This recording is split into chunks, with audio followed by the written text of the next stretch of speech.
Ribut-ribut pagar laut adalah tema satu meja The Forum malam ini. Telah hadir di studio Wakil Menteri ATR BPN Osy Darmawan. Malam, Mas Osy. Di sebelah kanan saya ada Asisten Operasi Kepala Staf TNI Angkatan Laut Laksamana Muda TNI Yayan Sofyan. Malam, Yayan. Ya.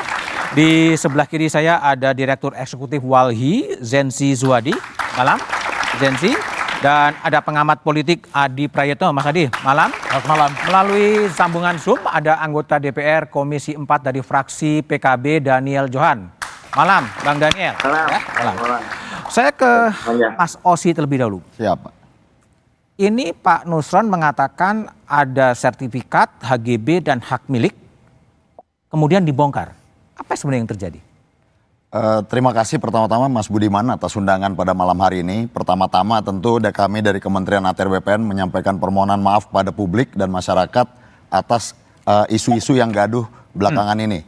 Tapi memang setelah isu ini mencuat, Kementerian kami melalui Pak Menteri juga segera melakukan penelitian dan pada hari Senin kemarin melakukan konferensi pers. Bahwa dinyatakan memang benar di area sekitar pagar laut itu terbit HGB dan hak milik yang kalau secara jumlahnya perlu kami sampaikan ulang ada 263 bidang tanah 263 yang sudah bidang tanah laut berbentuk sertifikat HGB, lalu 234 atas nama PT Intan Agung Makmur, lalu 20 bidang atas nama PT Cahaya Inti Sentosa dan 9 bidang atas nama perorangan dan kemudian 17 bidang bersertifikat SHM. Inilah yang kemudian harus di cross check bagaimana karena penelusuran dokumennya pada saat pengalihan hak dari menjadi hak milik ini, pengakuan haknya itu berdasarkan GIRIK pada tahun 1982. Kemudian kami berkoordinasi dengan Badan Informasi Geospasial pada hari Senin. Kemudian memang pada hari ini juga Pak Menteri Nusron sudah menyatakan bahwa ada sebagian yang masuk di dalam garis pantai, ada yang di luar garis pantai. Yang di luar garis pantai inilah yang kemudian dianggap sebagai memiliki cacat prosedur, cacat material dan juga cacat administrasi dalam penerbitan ataupun pengalihan hak-haknya tersebut. Itu sertifikat terbit pada tahun? Sertifikat ini terbit dalam kurun waktu 2023. 2003 Siap. Menerbitkan 260-an sekian sertifikat? 263 bidang. Diterbitkan oleh kantor BPN?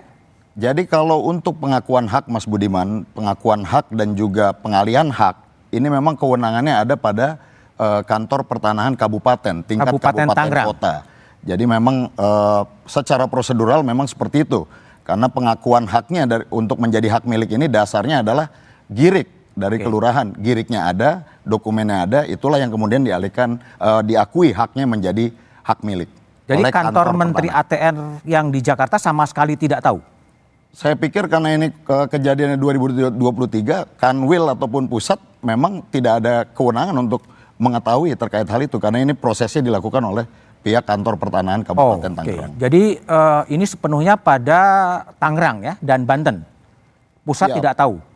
Ya tentunya itu yang fakta yang terjadi saat ini bahwa pengeluaran pengakuan hak dan juga pelimpahan hak itu dilakukan di kantor pertanahan Kabupaten Tangerang.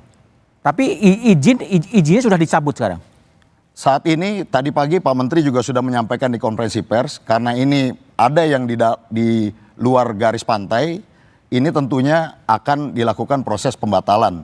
Tapi karena produk dari ATR BPN adalah merupakan produk hukum, yang dilakukan jangan ada gugatan-gugatan terhadap apa yang kita lakukan.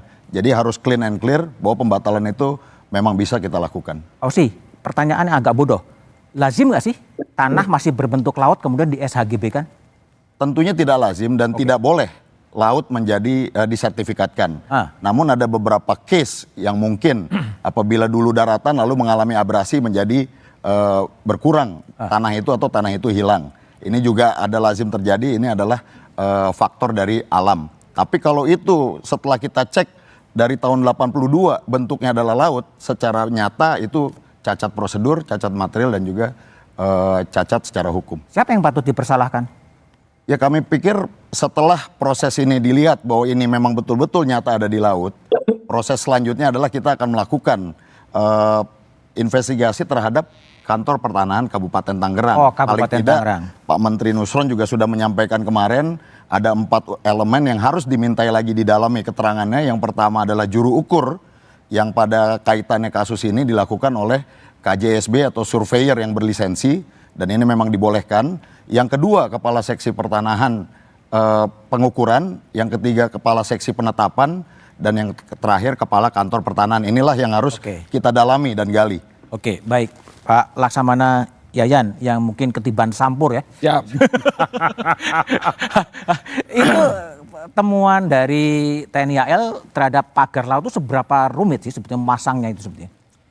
jadi begini Mas, bahwa kita bersama bahwa itu adalah wilayah dari Danlantamal 3 Jakarta. Oke. Laporkan kepada kami bahwa adanya pagar laut, pemagaran laut. Ya. Pemagaran laut, terus kemudian Bapak Kasal memerintahkan untuk membuka akses Nelayan. Yang pertama akses nelayan dulu. Yang terpenting karena yang terganggu di sini adalah kepentingan nelayan. Bisa kita bayangkan kalau laut dipagari sepanjang 30,1 km. Nelayan di satu titik atau di satu desa yang ada di perairan tersebut, dia harus berputar. Sehingga nanti akan berpengaruh terhadap konsumsi bahan bakar. Terus kemudian untuk kapal-kapal nelayan itu menuju fishing ground-nya masing-masing. Demikian juga pada saat kembali. Muter lagi. Nah disinilah ada suatu kepentingan rakyat, kepentingan masyarakat yang terganggu. Oke. Sehingga disitulah TNI Angkatan Laut khususnya hadir untuk membantu menyelesaikan permasalahan-permasalahan yang ada di daerah. Sebagaimana beberapa kali kami mendapatkan pengarahan dari Bapak Presiden bahwa TNI harus hadir dalam setiap kesulitan rakyat. Nah inilah implementasinya. Oke. Implementasinya hadir untuk membantu apa kesulitan rakyat. Sehingga TNI Angkatan Laut hadir. Yang pertama membuka akses. Akses untuk lalu lintas untuk mempermudah kapal-kapal nelayan dari desa menuju ke fishing ground-nya masing-masing. Demikian juga untuk kembalinya. Oke. Dan memberikan perambuan-perambuan sehingga mereka memudahkan mereka. Seberapa dalam pagar laut itu? Nah ini investigasi yang dilaksanakan. Yang pertama hari Sabtu kita turun. Ya. Laksanakan penyelaman. Itu konstelasi pantai di sana itu berbeda-beda. Ada yang dalam, setengah dalam, dan bahkan tadi kita menggunakan LVT-7-nya Marinir. Jarak kurang lebih 1000 meter dari garis pantai itu sudah menyentuh dasar laut. Oh. Nah, terus kemudian itu bambu sudah tertanam sehingga kedalaman ya sekitar tertancap sekitar 1,5 meteran lah. 1,5 meter dari dasar laut? Dari dasar laut. Oke. 1,5 meter dari dasar laut, sehingga dari permukaan sampai dengan ujung bambu itu ada sekitar 4 meter, rata-rata 4 meter. Rata-rata 4 meter. Rata-rata 4 meter. Itu mungkin nggak dikerjakan oleh nelayan? Kalau logika kami ya seperti yang tadi kemarin di media disampaikan juga, tidak mungkin. Tidak mungkin. Artinya nelayan dihadapkan dengan keterbatasannya nelayan.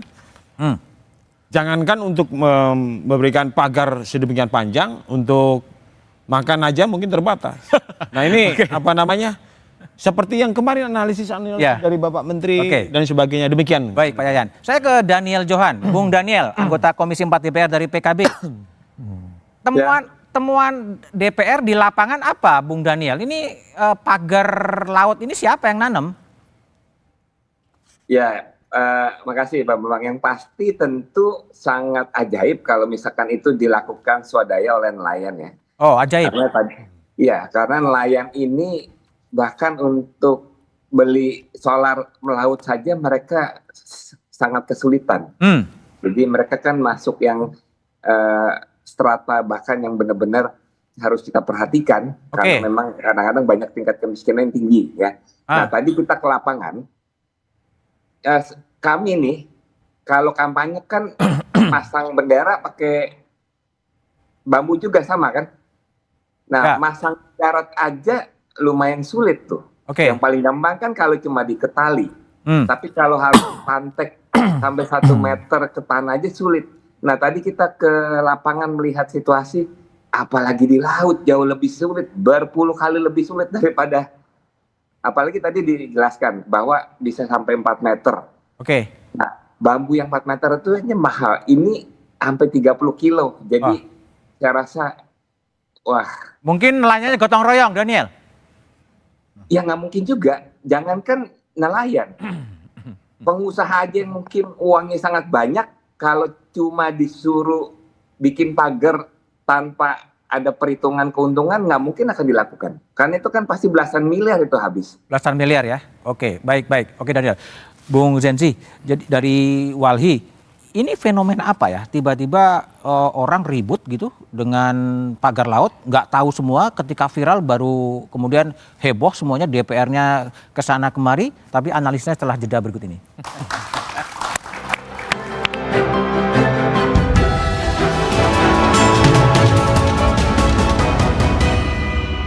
Kisruh penemuan pagar laut yang disebut punya izin di sekitar Tangerang dan Bekasi masih terus bergulir. Menteri Kelautan dan Perikanan serta TNI AL